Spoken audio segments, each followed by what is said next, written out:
Oke. Jadi siapa ini yang hostnya Elvisyah ya? Tak tolong Ibu direkam ya Elvisa. Iya Bu, udah direkam. Terima kasih. Nah silahkan kelompoknya Nabil sambil menunggu yang lainnya masuk dan juga menunggu Bu Iin. Bu Iin sudah ada belum? Belum ya. Sambil menunggu Bu Iin, silahkan Nabil untuk benang merah dari kelompok kalian apa yang telah dibahas. Silahkan Nabil dan kelompoknya. Siapa yang mau mewakili Nabil? Nabil Bu yang mewakili. Oke, silahkan Nabil. Sebelumnya Assalamualaikum warahmatullahi wabarakatuh. Waalaikumsalam. Waalaikumsalam warahmatullahi wabarakatuh. Yang kita ketahui pada materi sebelumnya kita mempelajari mengenai hakikat belajar, yang dimana belajar adalah suatu perubahan positif yang dilakukan seseorang untuk menjadi lebih baik. Nah, di sini kita akan belajar mengenai hakikat pembelajaran. Hakikat pembelajaran sendiri adalah proses yang dilakukan oleh dua individu untuk mencapai belajar agar dapat belajar dengan baik. Jadi belajar digunakan sebagai proses di pembelajaran ini. Mungkin itu saja Bu, benang merah yang mungkin bisa disambungkan dari materi sebelumnya. Oke, singkat, padat, dan jelas ya. Nah, tadi kan ini kita belum membuat forum kan untuk diskusi di e-learning. Karena Ibu kesulitan mengakses LMS tadi karena di sini mati lampu, sinyalnya jadi jelek. Nah, karena kita belum membuatkan forum diskusi di LMS, otomatis banyak dong pertanyaannya. Jadi silahkan bagi teman-temannya yang mau memberikan pertanyaan ke kelompok Nabil, dipersilahkan. Siap ya Nabil ya? Sudah paham kan? Kan yang lainnya udah pada baca Siap, juga. Nah, dipersilahkan memberikan pertanyaan. Izin bertanya Bu Nabil. Ya, silakan. Oke, silakan ditanya. Oke, baik. Terima kasih atas kesempatannya. Tadi Dita sudah membaca makalah Nabil yang Nabil kirim di grup. Makalah yang bagi Dita itu sangat menarik untuk dibahas pada siang hari ini. Pertanyaan Dita itu dalam proses pembelajaran kira-kira ada nggak yang perlu kita contoh dari sistem belajar yang dilakukan di luar negeri, terutama negara-negara maju? Terima kasih. Yang mungkin bisa diterapkan pada saat proses pembelajaran itu.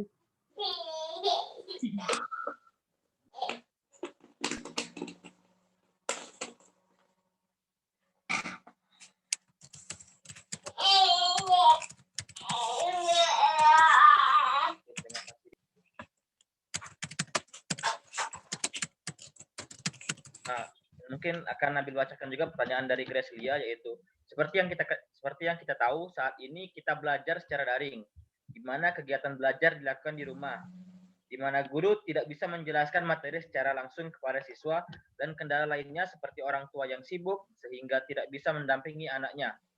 Hal ini tentu membuat proses belajar tidak efektif. Bagaimana solusi yang tepat untuk masalah ini? Apakah belajar daring efektif diterapkan?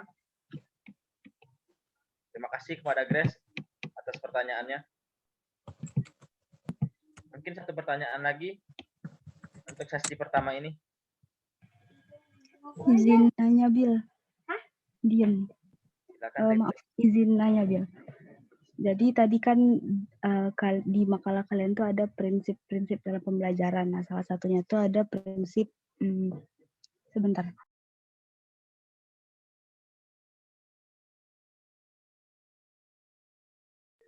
Yang perhatian dan motivasi.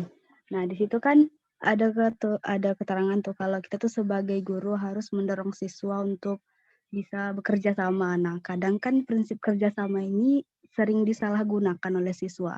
Kerjasamanya tuh bukan kerja sama-sama nyari info atau sama-sama belajar, tapi nyontek. Nah, gimana pendapat kalian tentang itu? Terus gimana cara menanamkan prinsip kerjasama yang baik ke siswa? Itu aja, Bil. Makasih.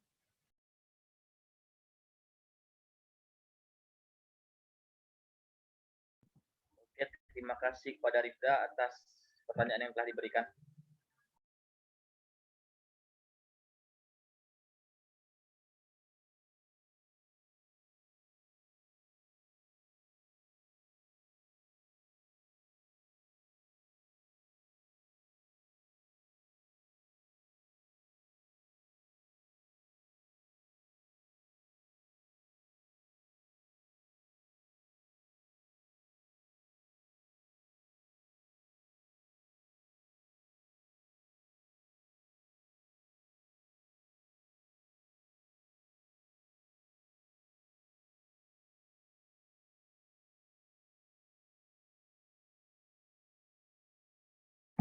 Mungkin saya ingin menjawab mengenai pertanyaan dari Dita tadi.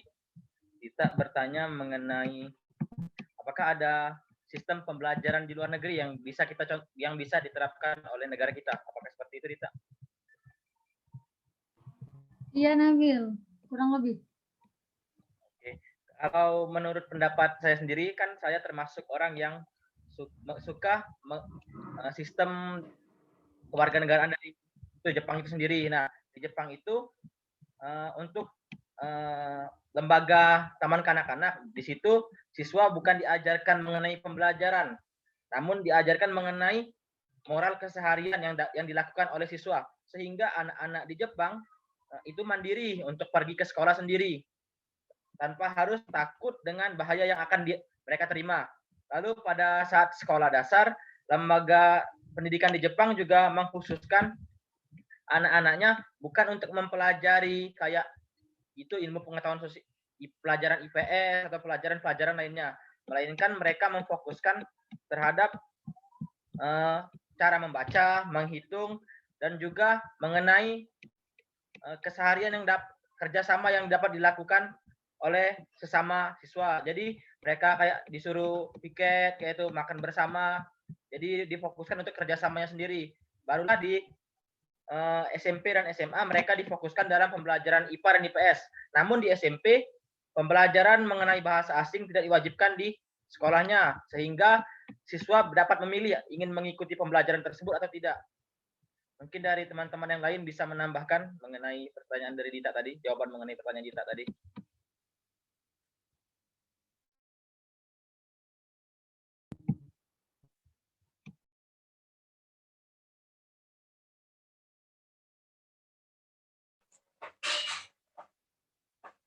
Jadi mereka nggak ada menanamkan bahasa asing gitu, Nabil ya? Ibu juga pernah dengar kalau kayak gitu di Iya, Jepang. Bu. Soalnya kan ada anaknya keponakan Nabil juga yang sekolah di Jepang tuh katanya pas SD tuh mereka banyak ngitung sama baca kanji kayak itu, Bu. Jadi nggak terlalu fokus ke IPS atau pelajaran-pelajaran lain kayak itu. Berarti fokusnya ke salah satu saja. Iya, Bu, kayak di SD-nya tuh ditanamkan pendidikan karakternya dulu, Bu. Hmm.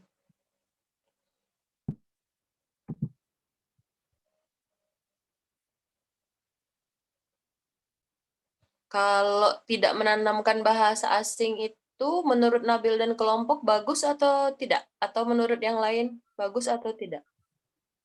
Kalau menurut Nabil, Bu, penanaman bahasa asing itu penting, namun jangan jadi kayak prioritas untuk SD dan TK itu jangan jadi prioritas untuk penanaman bahasa asing, Bu. Karena mungkin dapat mempengaruhi penanaman karakter. Kayak sekarang kan Indonesia ini kan banyak orang pintar, tapi krisis moralnya itu kurang, Bu. Ke barat-baratan gitu ya. Iya, Bu.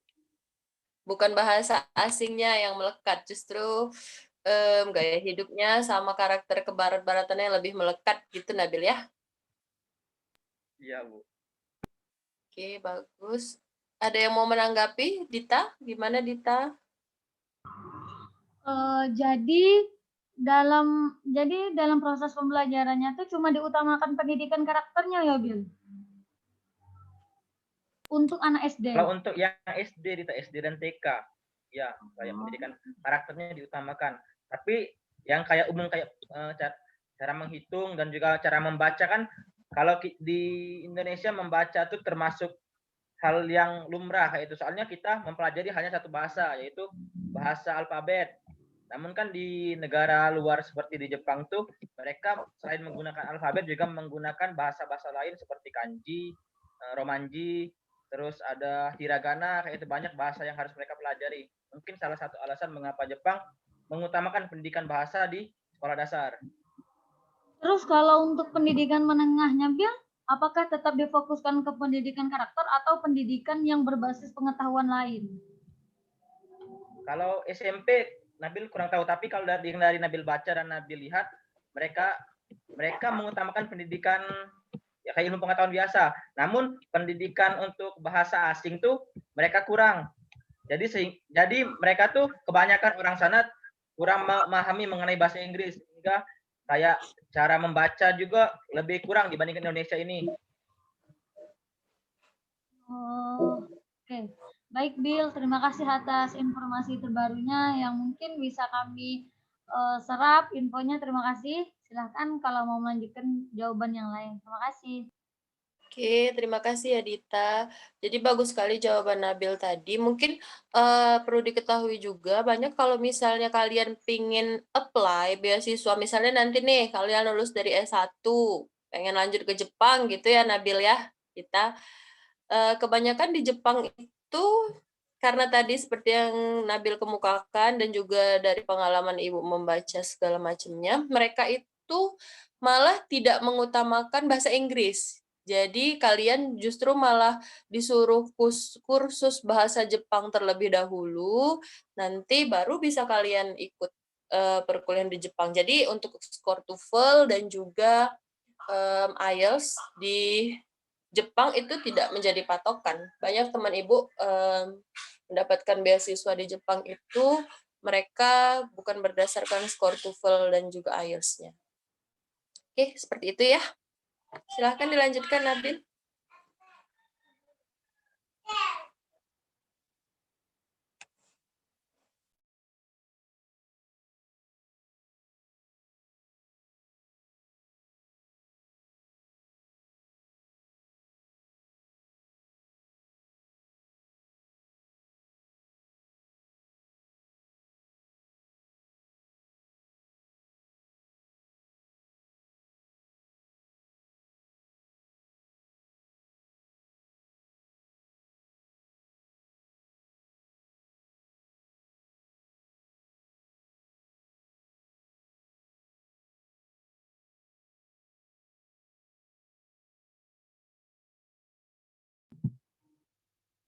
Mungkin Nabil akan menjawab sedikit mengenai pertanyaan Grace dan akan disambungkan oleh Gina.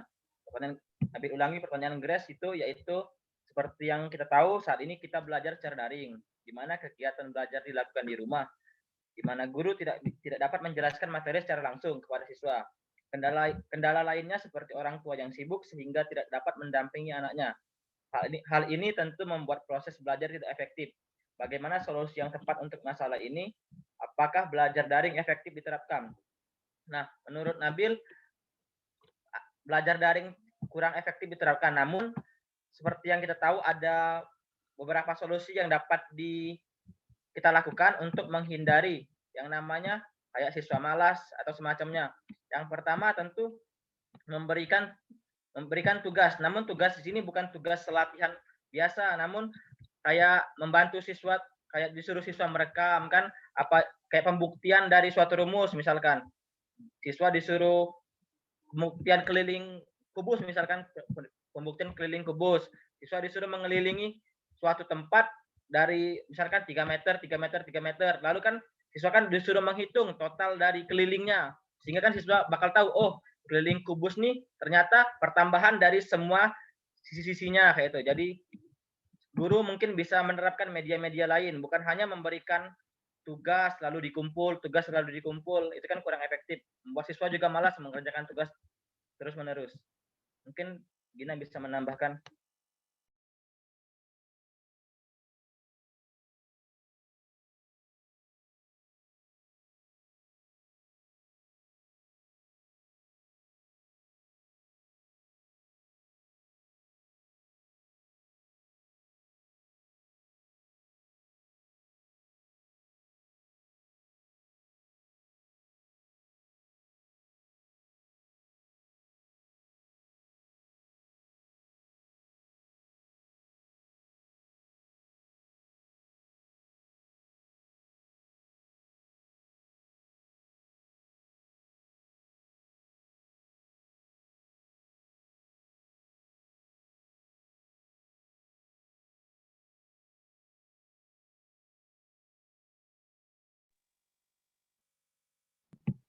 mungkin Dina terkendala jaringan. Mungkin teman-teman yang lain bisa menambahkan mengenai solusi yang dapat kita terapkan terhadap pembelajaran daring saat ini.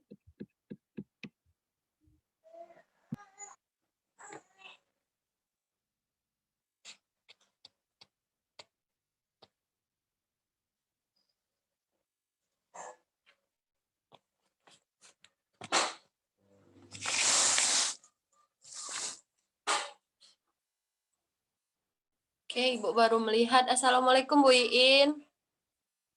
Maaf Bu, Pika baru lihat. Selamat siang Bu. Waalaikumsalam warahmatullahi wabarakatuh. Nggak apa-apa. Jadi Baru mulai masuk, baru duluan gabung. nih Bu. Maaf baru gabung.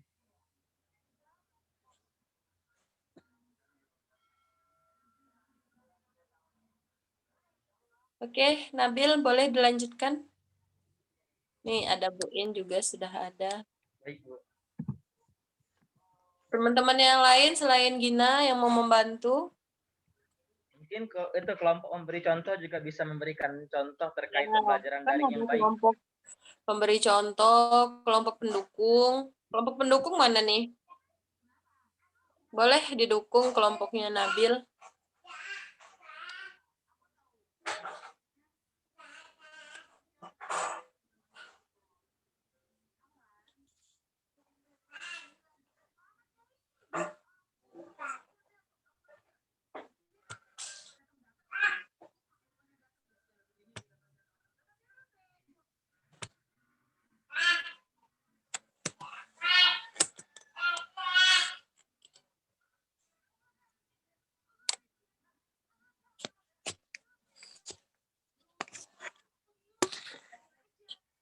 Oke, kelompok memberi contoh mana? Sudah memberi contoh kelompok pendukung.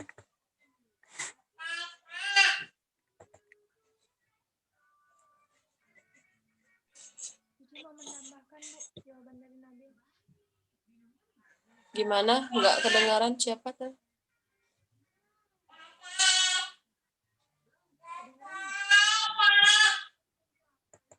Kok Dwi, Bu, kelompok memberi contohnya. Oke, silakan.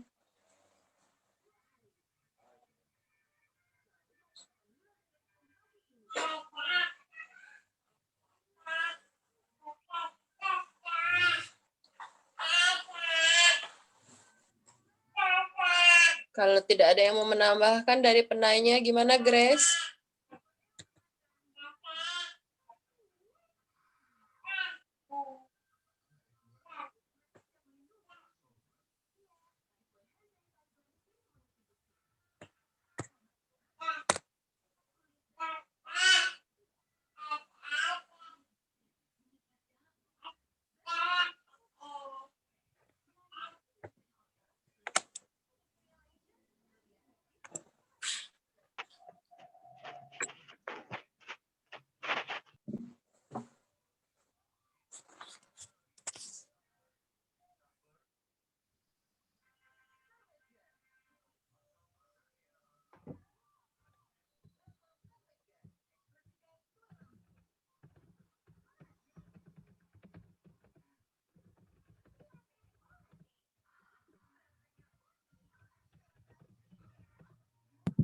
Nah, ini ada tambahan dari Egitya. Menurut Egitya, solusi yang dapat ditawarkan dalam pembelajaran daring ini adalah guru dapat memberikan motivasi kepada siswa agar lebih rajin dalam belajar dan juga self assessment, karena pada masa sekarang mental anak harus menjadi fokus kita dalam pandemi sekarang ini. Pada Saudara Grace, bagaimana jawaban-jawaban yang telah diberikan?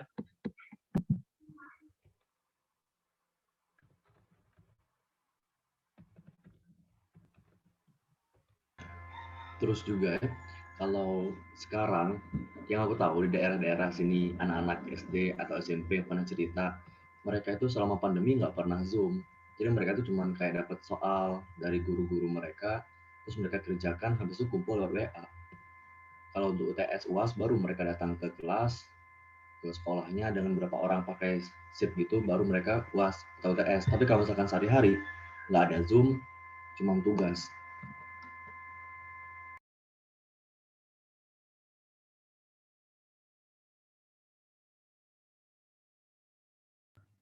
Nah, kondisi yang seperti Ego sampaikan tadi lah yang terjadi di daerah Dita. Gue cuma memberikan tugas, terus nggak ada penjelasan apa-apa. Dikasih tugas satu subtema itu, kemudian penjelasannya anak-anaknya nggak tahu. Jadi mungkin bagi Dita itu tuh memang benar seperti yang Nabil sampaikan tadi. Itu juga termasuk kurang efektif. Terus Karena kalau misalkan tugas itu harus dikumpulkan lewat WA, anak SD itu tuh nggak punya WA, jadi mereka nyuruh orang tuanya kan yang moto ngirim, terus orang tuanya itu kebanyakan permasalahannya adalah kota, nggak ada kota, sehingga nggak bisa ngumpulin tugas anaknya. Dan aku dengar salah satu ibu-ibu tuh curhat, kalau misalkan mau seperti itu, gurunya harus datang ke rumah-rumah siswa, katanya gitu, ngambil tugas setiap minggunya. Tapi aku nggak tahu itu efektif atau enggak.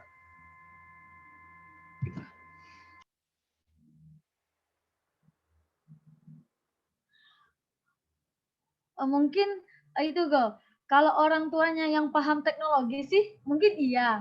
Ini kalau orang tuanya yang sibuk cuma pergi, apalagi kalau kita yang berada di dusun mungkin orang tuanya sibuk kerja, pergi ke kebun, otomatis anaknya mungkin tidak diperhatikan. Nah, solusi yang seharusnya solusi dari gurunya tersebut mungkin sekarang tuh belum ada. Nah, mungkin teman-teman bisa memberikan solusi yang lain atau memberikan tanggapan yang lain tentang hal ini, silahkan.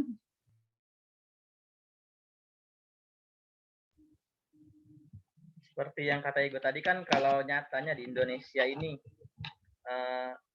guru kebanyakan memberikan tugas saja, namun juga banyak anak-anak yang untuk mengirimkan tugas tersebut terhalang dari kuota internetnya. Terus mungkin kayak kata Dita tadi, belum tentu orang tuanya paham mengenai teknologi.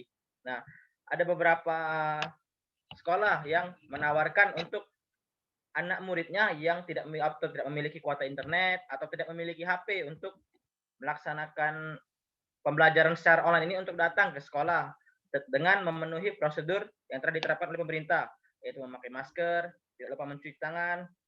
Nah, di situ kan siswa-siswanya kan juga bisa menutupi kayak kemungkinan bahwa nggak ada kuota atau tidak memiliki HP. Selain itu, guru juga bisa menerapkan yang namanya sistem kelompok.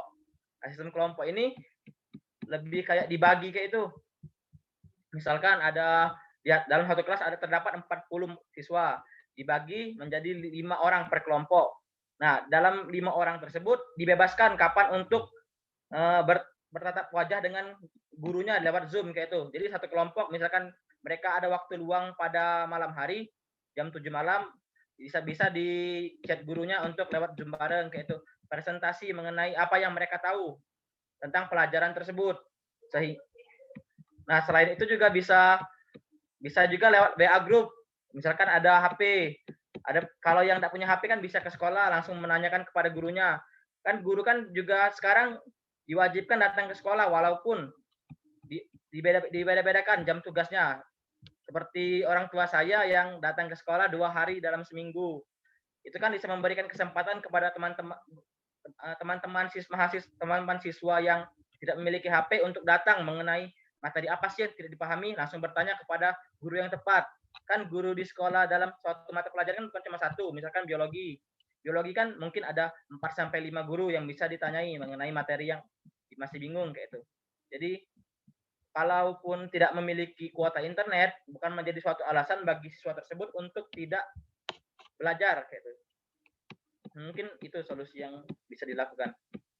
Ya, Nabil, seperti yang ada di sekolah adik saya itu kan dia kayak setiap minggu, setiap hari Sabtu itu gurunya tuh stay di sekolah kayak menginformasikan kepada, kan khususnya anak SD tuh belum bisa main HP kan kayak kata Igo.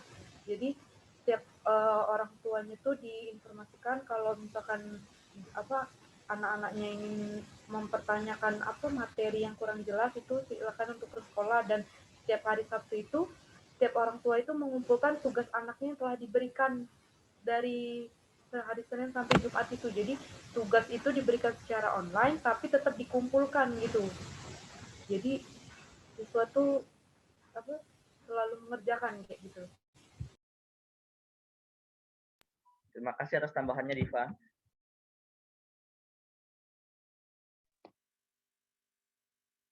Izin menambahkan, Kalau yang masalah kayak gitu kan pada awalnya, adik saya juga gitu pada awalnya. Jadi sebelumnya itu cuma tugas, tugas, kumpul. Untuk yang tatap muka itu jarang. Nah, tapi karena mungkin ada kekhawatiran dari orang tua, jadi orang tua itu tuh ikut melaporkan keluh kesahnya kepada guru. Nah, jadi kan orang tua ngelapor, guru juga tahu kan, oh ternyata kayak gini. Jadi untuk solusinya itu sebenarnya orang tua itu juga harus kolaborasi sama guru. Misalnya awalnya guru tuh cuma ngasih tugas. Nah, alangkah baiknya orang tua ataupun mungkin yang lain kan itu ngelapor pada guru bilang kalau anak saya itu tidak mengerti atau apa. Nah, kalau di adik saya kemarin kayak gitu. Jadi setelah ada itu ada kesepakatan antara guru dan orang tua. Jadi yang awalnya cuma tugas, akhirnya dikasih kayak yang kata Nabil tadi, sekolah itu pokoknya dari Senin sampai Jumat itu bebas mau jam berapa. Jadi gurunya bisa standby. Jadi yang nggak sekolah, yang memang yang kalau memang dia paham tidak perlu sekolah, dia tidak apa-apa tidak sekolah. Itu tuh kayak yang kata Nabil tadi. Nah, jadi untuk solusinya itu kan tadi kata Ego ada juga guru yang orang tua yang mengeluh. Nah, orang tua yang mengeluh tuh seharusnya memberikan keluh kesahnya kepada guru. Jadi guru dan pihak sekolah tuh tahu. Jadi mereka juga bisa memberikan pembelajaran yang bisa kolaborasi antara guru dan orang tua. Gitu. Terima kasih. Terima kasih Fitri.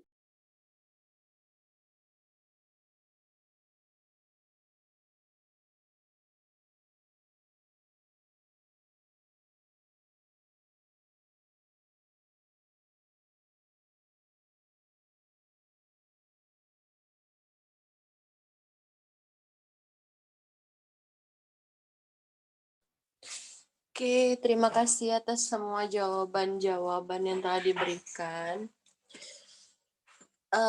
Jadi benar ya, di tempat Ibu pun masih banyak kejadian-kejadian yang mungkin sama seperti Ego dan Dita tadi, atau yang dialami oleh adik-adiknya. Jadi guru tuh cuma ngasih tugas, karena yang satu Ibu lihat mereka mungkin dari segi ekonominya agak sedikit menengah ke bawah, terus mereka belum paham yang masalah pemberian kuota Kemendikbud dan segala macamnya itu gaptek teknologi tadi tuh ya yang telah disebutkan, dan kemudian terkendala sinyal mungkin karena daerahnya belum ada untuk menangkap kayak Zoom dan segala macamnya kayak gitu tadi. Memang pandemi ini kalau untuk mencari solusi yang paling efektif, itu mungkin sedang diusahakanlah untuk para tenaga pendidik mencari bagaimana solusinya, bagaimana supaya pembelajarannya berjalan dengan baik, sedang dicari gitu. Karena kan pandemi ini kan memang baru kita rasakan setahun lebih ya. Jadi untuk mencari metode yang paling efektif itu pun memang agak sulit kayak gitu kan. Mungkin mahasiswa pun merasa gitu ya, jangankan anak SD, anak SMP yang baru mengenal teknologi, yang mahasiswa yang sudah mengenal teknologi pun mungkin merasa kesulitan, apalagi belajar untuk matematika yang kayak materi seperti kalkulus, analisis real, mungkin kayak gitu lebih sulit kan kalau misalnya secara virtual seperti ini. Cuma memang ini yang harus kita jalani untuk sementara sambil nantinya mungkin ada solusi yang lebih baik ke depannya bagaimana. Tapi Ibu rasa para pendidik sudah berusaha sebaik mungkin lah memberikan solusinya, upayanya agar peserta didiknya mengerti untuk paham akan materi-materinya. Mungkin ada tambahan, Bu In? Ya, oke, baik. Bagus tadi semuanya saya sudah dengar. Ya, memang macam-macam ya terkait dengan situasi saat ini. Pembelajarannya secara formalnya pemerintah sebenarnya untuk masa pandemi ini dipersilahkan menggunakan platformnya apa, boleh saja melalui tatap maya. Kalau memang kalau memang di daerahnya agak susah misalnya menggunakan platform melalui internet ini, maka ya banyak sekali yang sudah dilakukan seperti yang diceritakan teman-teman tadi ya, saya juga dengar tadi, terutama untuk anak SD, bisa saja diizinkan untuk berkumpul tapi tidak boleh ramai. Ya, mungkin teman-teman tahu, mungkin sudah pernah dengar perjuangan dari guru-guru yang berada di pelosok. Kadang-kadang gurunya yang harus nyamperin ke rumah-rumah siswanya. Ya, bersyukur saudara yang bisa lewat platform internet ini, tetapi untuk di daerah tertentu itu kadang-kadang guru yang harus datang. Guru yang datang ke rumah-rumah siswa. Guru mendatangi rumah siswa yang kira-kira mereka berdekatan tempat tinggalnya. Ya, jadi belajarnya bukanlah di sekolah tetapi di rumah, dan itu tidak banyak siswanya ya, paling banter paling banyak 5 atau seperti itu ya. Nah, ya itu yang harus dihadapi dan itu yang harus diatasi. Di situasi pembelajarannya pun tidak berjalan seperti yang seharusnya. Ya, dan itu juga mengenai kompetensinya juga. Beberapa waktu yang lalu sudah ada juga, mungkin saudara sudah pernah dengar adanya kompetensi kurikulum darurat ya, mungkin saudara pernah dengar itu ya. Jadi tidak sama KD yang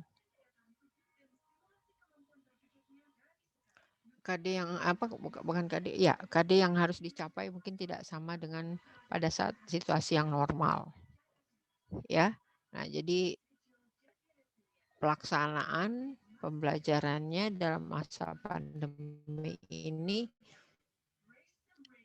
tidak seperti yang biasa. Jadi macam-macam, bisa saja lewat internet, bisa saja guru datang ke rumah siswa, bisa juga siswa yang datang ke sekolahan untuk mengambil beberapa penugasan ya. Kemudian nanti setelah diselesaikan nanti balik lagi ke sekolah untuk dikumpulkan seminggu sekali ya. Tidak kalah problem juga terkadang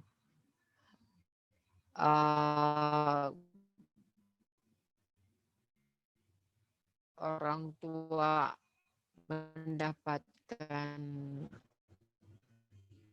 tugas-tugas dari guru untuk siswa, untuk anaknya atau untuk siswa dalam hal ini ya.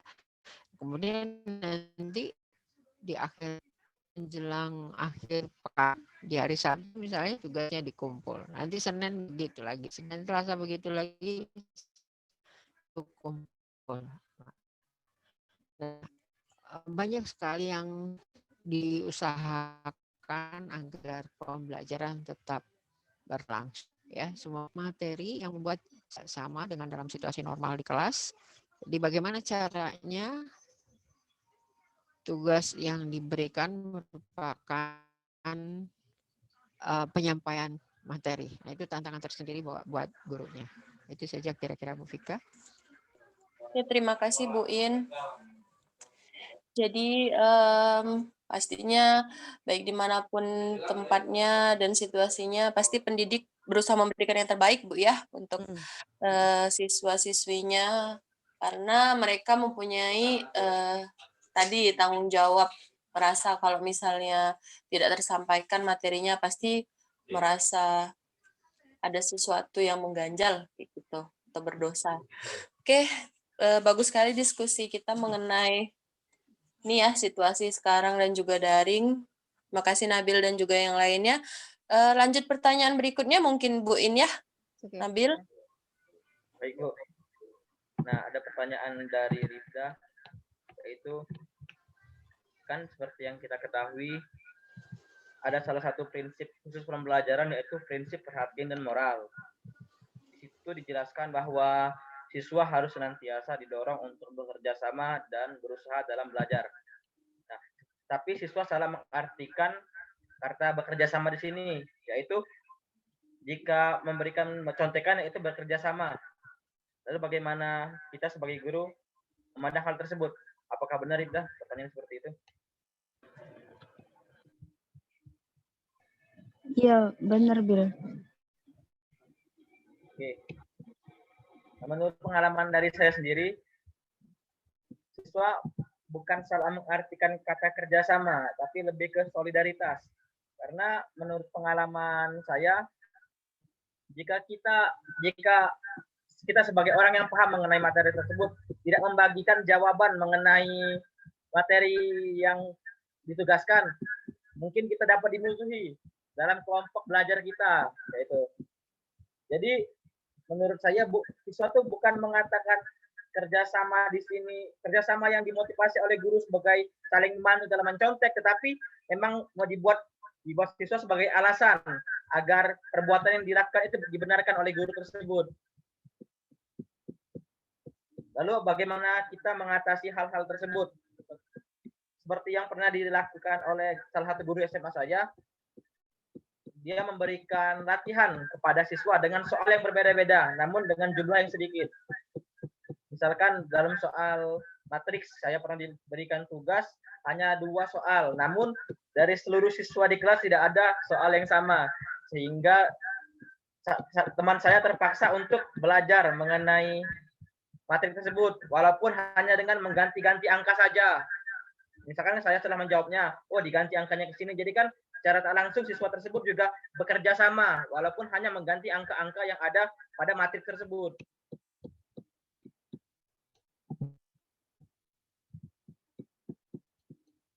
Lalu ada tambahan dari Suci, yaitu salah satu cara mengatasi anak yang suka mencontek adalah menanamkan nilai kejujuran.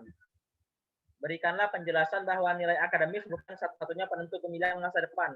Yang paling penting adalah moral yang baik. Sebagus apapun prestasi akademik, jika tidak diimbangi dengan sikap terpuji, maka prestasi itu akan sia-sia. Mungkin teman-teman yang lain bisa menambahkan mengenai masalah ini.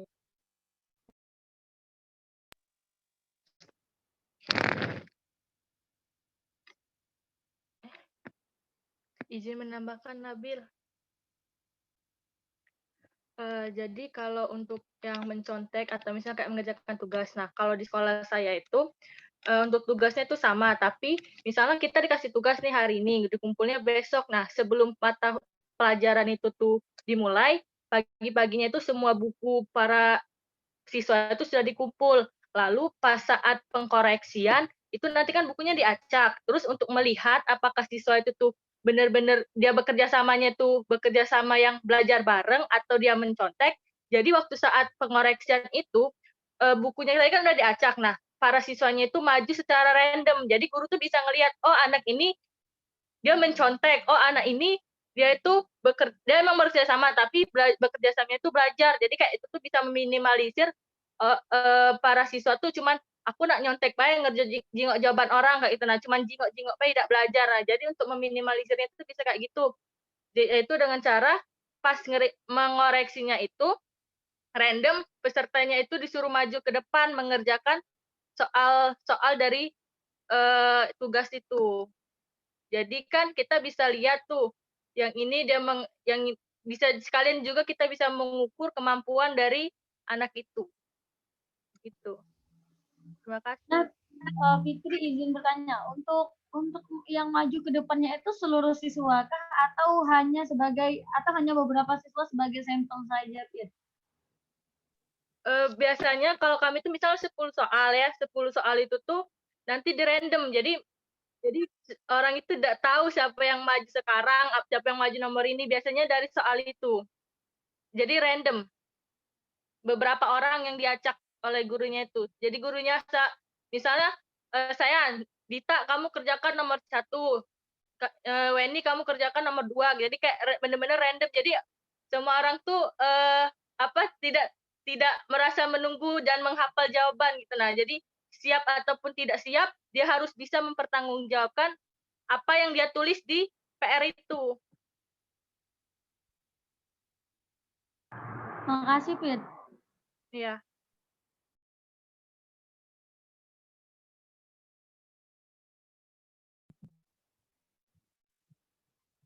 Teman-teman yang lain ada yang ingin ditambahkan lagi?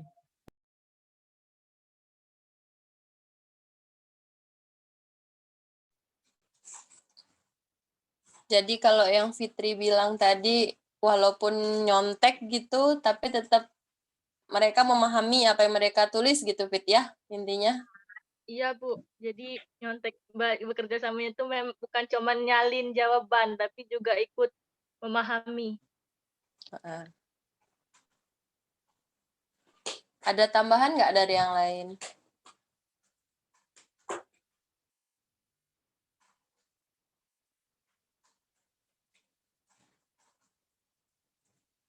Kalau Fitri pernah nyontek nggak, Fit? Kalau saya, Bu, sistemnya walaupun nyontek, tapi harus paham. Misalnya jawaban teman, harus paham itu tuh dapatnya dari mana gitu, ditanya lagi. Oh, gitu ya. Nabil gimana? Kadang kayak Fitri, Bu, kadang asal salin deh, Bu. Yang lain gimana? Pernah nyontek nggak?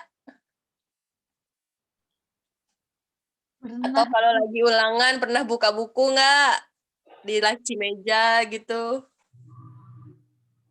Nggak pernah ya, Dita ya? Nggak pernah kalau ulangan, Bu. Mungkin kalau tugas-tugas biasa sih sering nyontek. Sampai sekarang ya, Dita? Ya, masih lah, Bu, kadang kalau nggak ngerti. Kalau ulangan buka buku, nggak pernah? Enggak, Bu. Karena biasanya kalau sekolah Dita, kalau sebelum masuk kelas tuh tasnya harus di luar, buku-buku di laci udah nggak ada lagi, cuma ada pena, pensil, penggaris, penghapus, sama kertas. Oke. Jadi tidak ada yang bersih ya, pasti ada nyontek-nyonteknya. Ibu aja pernah nyontek juga. Tapi seperti yang Fitri bilang tadi, karena walaupun nyontek, tapi tahu datangnya yang dicontek itu dari mana. Paham akan yang dicontek itu. Bukan sekedar asal salin aja ya. Jadi kalau misalnya ada yang salah, kalian bisa tahu, oh yang ini salah nih. Jadi malah bisa jadi diskusi. Tuh. Gimana Bu In? Oke, baik. Maaf saya tutup kamera karena gelap gitu ya, hujan deras di sini. Mati lampu Bu ya? Enggak sih, enggak mati lampu. Cuman memang layar komputernya yang kurang bagus ya. Jadi gelap gitu ya. Kalau ditanya nyontek, ya enggak gini ya. Pernah nyoba ya. Pernah nyoba nyontek sekali ya waktu kelas berapa gitu. SD kok nggak salah. Nggak berhasil gitu. Nyonteknya nggak berhasil, Bu. Nggak berhasil nyontek ya, malah apa ya? Malah jawabannya jadi kacau, nggak karu-karuan, nggak tahu di mana harus dicari jawaban itu gitu loh. Nggak lihai. Oleh sebab itu nggak pernah berhasil. Kalau nyontek nggak pernah berhasil. Lebih baik nggak usah nyontek. Ngabisin waktunya terlalu banyak. Nunggu jawaban dari temen gitu Bu ya? Kadang-kadang nggak percaya dengan teman gitu loh. Oh gitu Bu. Ada perasaan itu sih belum tentu, nah kayak gitu kan. Mungkin pernah ngambil jawaban teman tapi tahu-tahu salah juga. Nah itu juga pernah kejadiannya. Jadi akhirnya semacam nggak percaya dengan nyontek gitu. Malah nggak percaya dengan nyontek. Malah buat nambah pikiran aja ya Bu ya? Nah malah nambah beban gitu ya. Buang waktu, pertama sudah buang waktu, pikirnya begitu. Saya akhirnya punya kesimpulan sendiri. Nyontek itu buang waktu kayak gitu. Lebih baik jawaban salah daripada harus cari-cari jawaban tapi buang waktunya terlalu banyak ya. Akhirnya nggak berhasil dengan bagus, nyonteknya nggak berhasil kayak gitu. Karena kurang lihai tadi ya. Kurang lihai Bu ya. Oh benar. Saya punya bukan punya prinsip, saya punya pengalaman yang begitu. Jadi mikirnya, oh ternyata nyontek itu juga mesti lihai gitu, mesti tahu gitu kan di mana tempatnya harus dicontek. Ada Kalau trik-triknya Bu ya. ada trik-triknya. Kalau baru mau cari rumusnya, mau apanya, ya udahlah. Lama itu malah buang waktu nggak karuan gitu. Nah, itu pengalaman Bu buruknya. ini. Iya pengalaman buruk gitu ya, malah nggak berhasil gitu. Ya. Ya, silakan Bu Vika. Itulah pengalaman Bu In tentang contek-mencontek. Nah, biasanya nih itu laki-laki nih yang sering punya jam terbang tinggi ya Bu In ya untuk nyontek, bener nggak? Gimana Nabil? Benar Bu, benar. Go, gimana Go? Atau yang lainnya nih?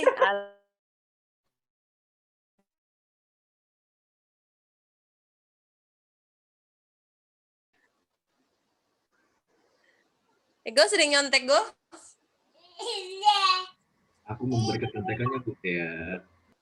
Oh, jadi yang dicontek ya?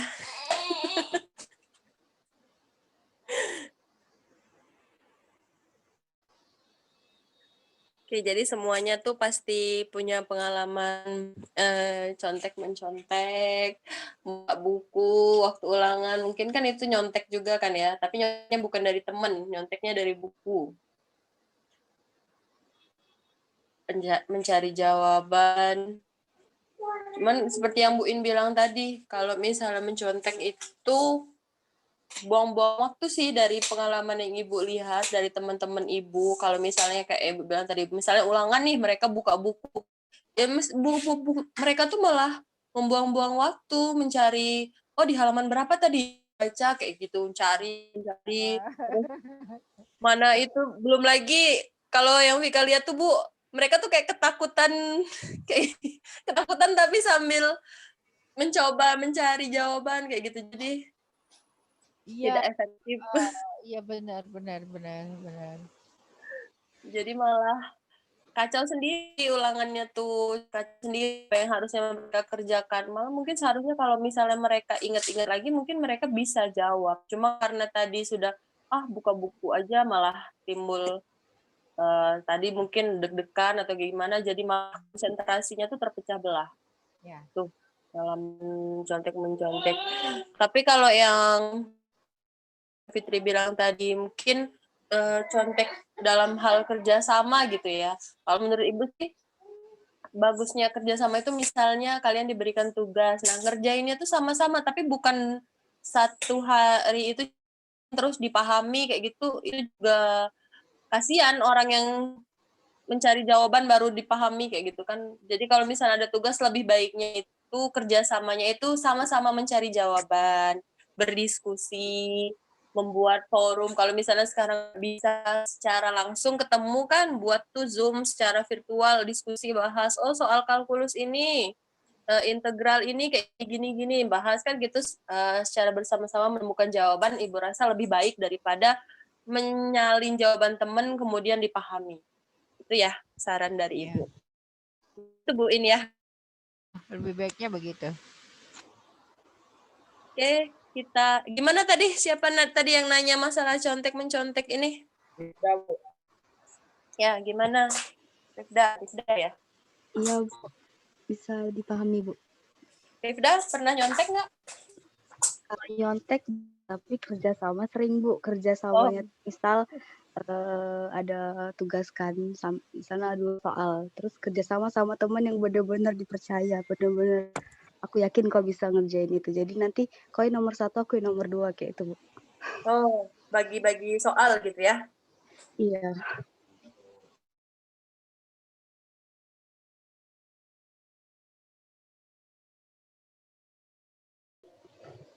Oke, kayak gitu juga mungkin bagus, tapi ya berarti sama-sama ada usaha lah antara yang satu dengan yang lainnya, bukan sekedar menerima jawaban saja. Oke, bagus. Iya, Bu. Terima kasih, Rifda. Nabil, boleh dilanjutkan? Kelompok yang lainnya masih ada pertanyaan lagi?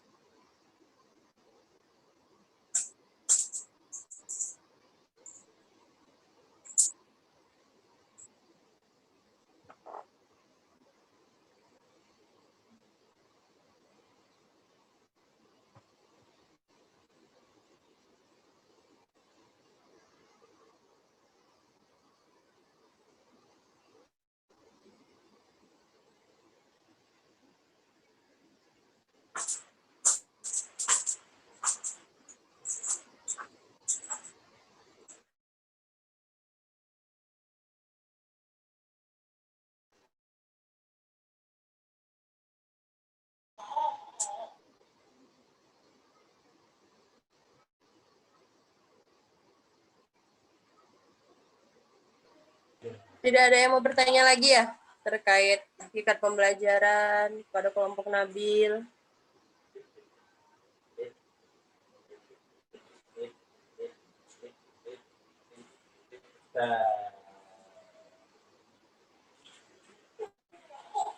Sepertinya hujannya merata ya, di tempat Ibu juga sedang hujan ini.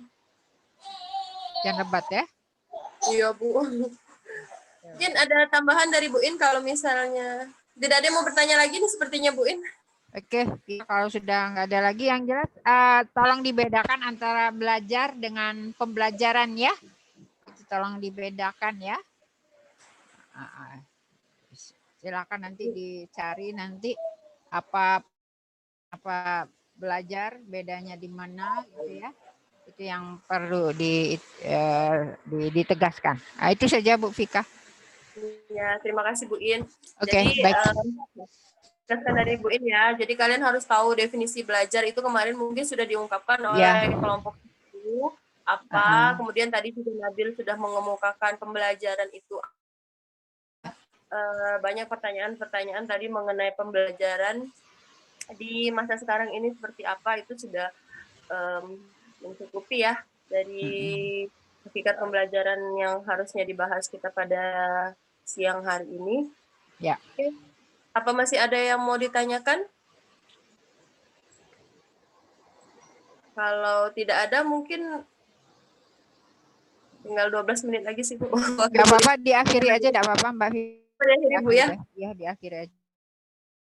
Sekali lagi masih ada yang mau ditanyakan ke kelompoknya Nabil atau ke Ibu? Jadi sudah paham mengenai pembelajaran dan apa? Oke. Setelah perkuliahan kita sore siang menjelang sore ini, semoga apa yang kita dapatkan ini bermanfaat kita. Jangan lupa untuk kelompok penarik kesimpulan, pemberi contoh, dan juga penyanggah, silahkan nanti diupload Bu ya di tugas kelompoknya, itu perwakilan aja. Ibu sudah menyiapkan tempat untuk kalian upload. Jadi apa yang kalian sanggah dari itu boleh diupload di situ.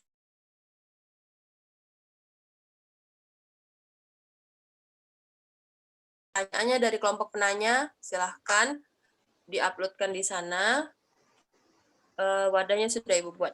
Jadi batas waktunya sampai jam batas uploadnya? Jam 6 ya. Kita buat malam Bu ya. Ya. Oke, ini ditunggu untuk submit dari tugas kelompok masing-masingnya, ditunggu sampai jam 8 malam nanti. Silahkan bagus-bagusnya diketik ya, perwakilan saja untuk mengumpulkannya. Ya. Demikianlah perkuliahan kita sore ini. Ibu dan juga pilih Bu In. Ibu meminta maaf dan terima kasih Bu In atas penjelasannya. Terima kasih kepada kelompok presenter. Untuk minggu depan dan Bu In ya. Oh ya, nanti ya. Kalau belum ada nanti saya share lagi. Terima kasih Oke. atas semuanya. Semoga kita mahasiswa semuanya. Amin. Amin. Amin. Yang pertemuan kita hari ini, Ibu akhiri dengan wassalamualaikum. Waalaikumsalam warahmatullahi wabarakatuh. Waalaikumsalam warahmatullahi wabarakatuh. Terima kasih Bu Kika, Bu Titin. Yo, sama-sama. Yuk.